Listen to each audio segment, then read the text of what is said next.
ಯುಪಿಯಿಂದ ರಾಜಸ್ಥಾನದಿಂದ certificate ಬೇಕಾದ್ರೆ ನಾನು ಕೊಡ್ತೀನಿ. 5,000 ರೂಪಾಯಿ ಕೊಟ್ಟರೆ ನಾನು ಕೊಡ್ತೀನಿ.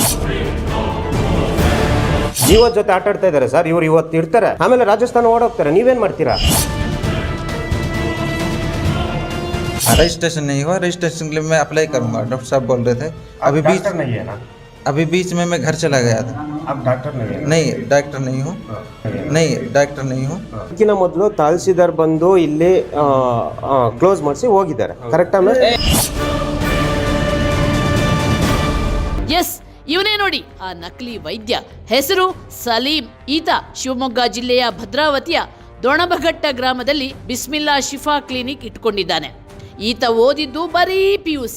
ಇನ್ನು ಅವನ ಬಳಿ ನರ್ಸಿಂಗ್ ಸರ್ಟಿಫಿಕೇಟ್ ಕೂಡ ಇದೆ, ಅದೂ ಕೂಡ ನಕಲಿ.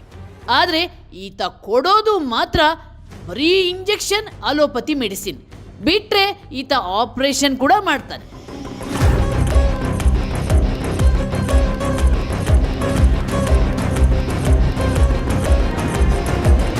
ಈತನಿಂದ ಚಿಕಿತ್ಸೆ ಪಡೆದ ಅದೆಷ್ಟೋ ಮಂದಿ ತೊಂದರೆಗೊಳಗಾಗಿದ್ದಾರೆ. ಈ ನಕಲಿ ವೈದ್ಯನ ವಿರುದ್ಧ ಅನೇಕರು ತಾಲೂಕು ಜಿಲ್ಲಾ ಆರೋಗ್ಯ ಅಧಿಕಾರಿಗಳಿಗೆ ದೂರು ಕೊಟ್ಟಿದ್ದಾರೆ. ಆದರೆ ಲಂಚದ ರುಚಿ ಕಂಡಿದ್ದ ಈ ಅಧಿಕಾರಿಗಳು ಸಾರ್ವಜನಿಕರ ನೋವಿಗೆ ಸ್ಪಂದಿಸದೆ ನಕಲಿ ವೈದ್ಯನ ಕೆಲಸಕ್ಕೆ ಸಪೋರ್ಟ್ ಮಾಡ್ತಿದ್ರು. ಇದರಿಂದ ಬೇಸತ್ತ ಸಾರ್ವಜನಿಕರು ವಿಜಯ ಟೈಮ್ಸ್ ಕಚೇರಿಗೆ ಕರೆ ಮಾಡಿ ತಮ್ಮ ನೋವು ತೋಡಿಕೊಂಡ್ರು. ಇವರ ನೋವಿಗೆ ಸ್ಪಂದಿಸಿದ ವಿಜಯ ಟೈಮ್ಸ್ ತಂಡ ಈ ನಕಲಿ ವೈದ್ಯನ ವಿರುದ್ಧ ಕಾರ್ಯಾಚರಣೆಗೆ ಇಳಿಯಿತು.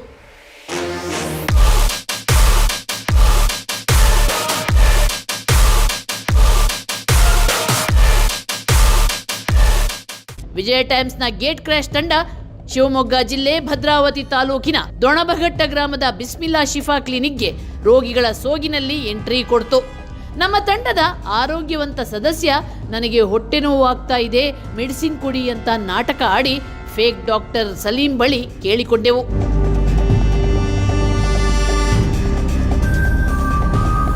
ನಾವು ನಮ್ಮ ಸಮಸ್ಯೆ ಹೇಳಿದ್ದೇ ತಡ, ಈ ಫೇಕ್ ಡಾಕ್ಟರ್ ಸಲೀಂ ಚಿಕಿತ್ಸೆ ಆರಂಭಿಸಿಯೇ ಬಿಟ್ಟ.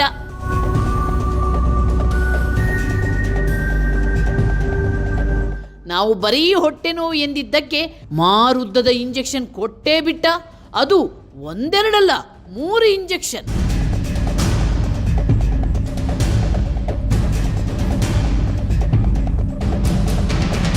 ಅಷ್ಟೇ ಅಲ್ಲ, 3 ಟ್ಯಾಬ್ಲೆಟ್ ಕೊಟ್ಟು ಅದನ್ನ ಇಲ್ಲೇ ತಿನ್ನಿ ಅಂತ ಹೇಳ್ದ. ಹೊಟ್ಟೆ ನೋವಿಗೆ ಇಷ್ಟೆಲ್ಲ ಮೆಡಿಸಿನ್ ಬೇಕಾ, ಇಂಜೆಕ್ಷನ್ ಬೇಕಾ ಅಂತ ಕೇಳಿದಾಗ ಫೇಕ್ ಡಾಕ್ಟರ್ ಸಲೀಂ ನನ್ನ ಮೇಲೆ ಭರವಸೆ ಇಲ್ವಾ, ಹಾಸ್ಪಿಟಲ್ಗೆ ಫಸ್ಟ್ ಟೈಮ್ ಬಂದಿದ್ದ ಅಂತ ನಮ್ಮನ್ನೇ ಹೆದರಿಸ್ತಾನೆ.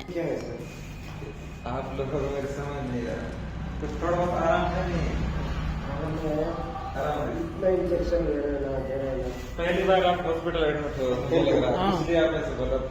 4 इंजेक्शन होते हैं। क्या है सर?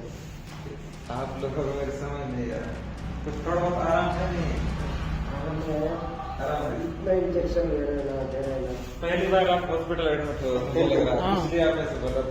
4 इंजेक्शन होते हैं। ಇನ್ನೊಂದು ತಮಾಷೆ ಅಂದ್ರೆ, ಇಲ್ಲಿಗೆ ಯಾವುದೇ ರೋಗಿ ಬಂದ್ರು, ಯಾವುದೇ ಕಾಯಿಲೆ ಅಂತ ಹೇಳಿದ್ರು ಮಾರುದ್ದದ ಇಂಜೆಕ್ಷನ್, ಡ್ರಿಪ್ಸ್ ಹಾಕೋದಂತೂ ಪಕ್ಕ. ನೀವು ಈತನ ಬಳಿ ಸಾಮಾನ್ಯ ಜ್ವರ ಅಂತ ಬಂದ್ರು ಇಂಜೆಕ್ಷನ್, ಡ್ರಿಪ್ಸ್ ಅಂತ ಹೇಳಿ 600ರಿಂದ 700 ರೂಪಾಯಿ ಕೀಳೋದು ಗ್ಯಾರಂಟಿ. ಇನ್ನು ನಮ್ಮ ತಂಡದ ಆರೋಗ್ಯವಂತ ಸದಸ್ಯ ಡ್ರಿಪ್ ಹಾಕಿಸಿಕೊಂಡು ಸುಮಾರು 1 ಗಂಟೆ ಫೇಕ್ ಡಾಕ್ಟರ್ ಮಾಡುವ ಕರಾಮತ್ತನ್ನು ರಹಸ್ಯವಾಗಿ ಅಬ್ಸರ್ವ್ ಮಾಡಿದ್ವಿ. ಆತಂಕಕಾರಿ ವಿಚಾರ ಅಂದರೆ, ಈತ ಪುಟ್ಟ ಪುಟ್ಟ ಮಕ್ಕಳಿಗೂ ಕೂಡ ಇದೇ ರೀತಿ ಚಿಕಿತ್ಸೆ ಕೊಡ್ತಾನೆ. ಈತನ ಚಿಕಿತ್ಸಾ ಕ್ರಮ ನೋಡಿ ನಾವೇ ಗಾಬರಿ ಬಿದ್ವಿ.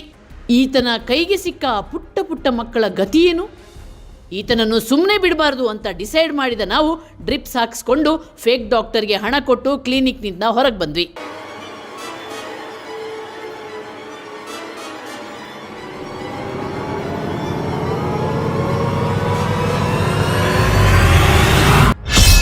DHO ಕರೆ ಮಾಡಿ ದೂರು ನೀಡಿದ್ವಿ.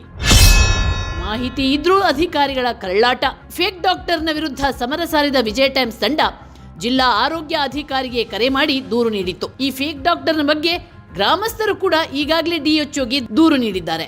ಆದರೆ ಲಂಚ ತಿಂದು ಸುಮ್ಮನಿದ್ದ ಆರೋಗ್ಯ ಅಧಿಕಾರಿಗಳು ನಮ್ಮ ಕರೆಗೆ ಆಲಸ್ಯದಿಂದಲೇ ಸ್ಪಂದಿಸಿದ್ರು. ನಾವು ಒತ್ತಾಯ ಮಾಡಿದಾಗ ಕ್ಲಿನಿಕ್ ಫೋಟೋ ಕಳಿಸಿ, ನಾವೇ ಆಮೇಲೆ ನಮಗೆ ಬೇಕಾದಾಗ ಕ್ರಮ ಕೈಗೊಳ್ತೇವೆ ಅಂತ ಹಾರಿಕೆಯ ಉತ್ತರ ಕೊಟ್ರು. ಇದು ನಿಮ್ಮ ವ್ಯಾಪ್ತಿಯಲ್ಲಿ ಸರ್ ದೊಡಮಘಟ್ಟ ಅಂತ ಇದೆಯಲ್ಲ, ಅಲ್ಲಿ ಒಂದು ಪೇಟ್ ಡಾಕ್ಟರ್ ಇದ್ದಾರೆ.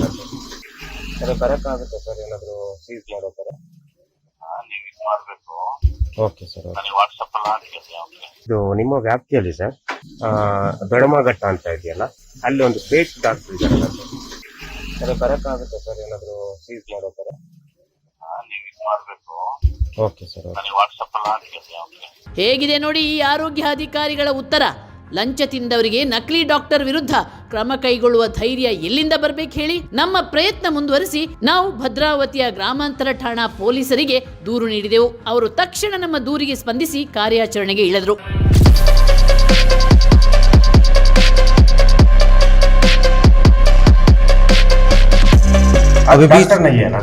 अभी बीच में मैं घर चला गया था. आप डॉक्टर नहीं, डॉक्टर नहीं हूँ. तो फिर कभी कभी कोई इंजेक्शन, अब ये इंजेक्शन लेने के लिए आए थे, मैंने देख लिया था वो स्लिप उनकी स्लिप देख के, नहीं डॉक्टर स्लिप देख के इंजेक्शन लगा देता हूँ. तो मैडम से कंसल्ट कर लेता हूँ, मैडम रहती है ज़्यादा. झूठ मत नहीं बोलो, मैं कुछ भी लेके नहीं आया. आप ट्रीटमेंट किया, दूसरा आदमी का नहीं. मैंने अंदर जाके मैडम से बात किया. किधर? अंदर जाके मैडम से बात किया कि पेट में दर्द हो रहा है, क्या कह दूं? ಮೇಡಮ್ ಸುಳ್ಳು ಹೇಳ್ತಾ ಇದ್ದಾನೆ ಇವನು, ತುಂಬಾ ಸುಳ್ಳು ಹೇಳ್ತಾ ಇದಾರೆ. ಇಲ್ಲಿಗೆ ನಾನು ಬಿಡ್ತಿದ್ದೆ, ನಾನು ತುಂಬಾ ಸುಳ್ಳು ಹೇಳ್ತಾ ಇದಾರೆ ಇವರು, ತುಂಬಾ ಸುಳ್ಳು ಹೇಳ್ತಾ ಇದಾರೆ. ಎಲ್ಲಿದ್ರಿ ನೀವು? ಒಳಗಡೆ ಇದ್ರಾ? ಇಲ್ಲ, ಫೋನ್ ನಾಗಿ ಮಾತಾಡಿದ್ರು ಅಂತ ಹೇಳ್ತಾರದವರು. ಇಲ್ಲ ಸರ್, ಯಾಕೆ ನೀವು ಪರ ಬರ್ತೀರಾ? ಯಾಕೆ? ನಾನು ನೋಡಿದ್ದೀನಲ್ವಾ, ನನಗೆ ಟ್ರೀಟ್ಮೆಂಟ್ ಕೊಡುತ್ತೆ, ಅವ್ರು ಯಾರಿಗೂ ಫೋನ್ ಮಾಡಿಲ್ಲ. ನಾನು ವಿಡಿಯೋ ತೋರಿಸ್ಲಾ? ಇದೆ ನನ್ನ ಹತ್ರ. ಅವ್ರಿಗೇನು ಈ ಡಾಕ್ಟರ್ ಈ BMS ಅಂತ ಒಂದು ಸರ್ಟಿಫಿಕೇಟ್ ಕೊಟ್ಟಿದ್ದಾರೆ. ಅವ್ರು ಡಾಕ್ಟರ್ ಅಂತ ಒಂದು ಸರ್ಟಿಫಿಕೇಟ್ ಇರುತ್ತಾನೆ, ಅದರ ಆಧಾರದ ಮೇಲೆ ಇವ್ರು ಟ್ರೀಟ್ಮೆಂಟ್ ಕೊಡ್ಲಿ. ಇವ್ರು ಒಬ್ಬ BSc ನರ್ಸಿಂಗು ಮಾಡ್ತಾರಂದ್ರೆ, ಎಲ್ಲ ಟ್ರೀಟ್ಮೆಂಟ್ ಮಾಡ್ತಾರಂದ್ರೆ ಬೇಡ. ಇವ್ರು ಏನು ಇನ್ಸ್ಟ್ರಕ್ಷನ್ ಕೊಡ್ತಾರೋ ಅದನ್ನ ಅವ್ರು ಮಾಡ್ಲಿ. ಇವರು ಅದನ್ನ ನೋಡ್ಲಿ ಫಸ್ಟ್. ಈಗ ಡಾಕ್ಟ್ರು ಇರ್ತಾರೆ ತಾನೆ ಎಲ್ಲ ಹಾಸ್ಪಿಟ್ಲ್ಗಳು, ಡಾಕ್ಟರ್ ಒಂದು ಚೀಟಿ ಬರ್ಕೊಡ್ತಾರೆ. ಪಕ್ಕದಾಗಿರೋ ನರ್ಸ್ ಆಗಲಿ, ಇನ್ನೊಬ್ಬರಾಗಲಿ, ಡಿ ಗ್ರೂಪ್ನೇರಾಗಲಿ, ಅವ್ರು ಏನು ಟ್ರೀಟ್ಮೆಂಟ್ ಕೊಡು ಅಂತ ಹೇಳಿ ಆದೇಶ ಕೊಡ್ತಾರೋ ಅದನ್ನ ಮಾಡ್ತಾರೆ ಅವರು. ಅದನ್ನೇ ಈಗ ಡಿ ಗ್ರೂಪ್ನೇರೇ ಎಲ್ಲದೂ ಮಾಡ್ತಾರೆ ಅಂದ್ರೆ ಅದು ಹಾಸ್ಪಿಟ್ಲ್ ಅನ್ಸ್ತಾ?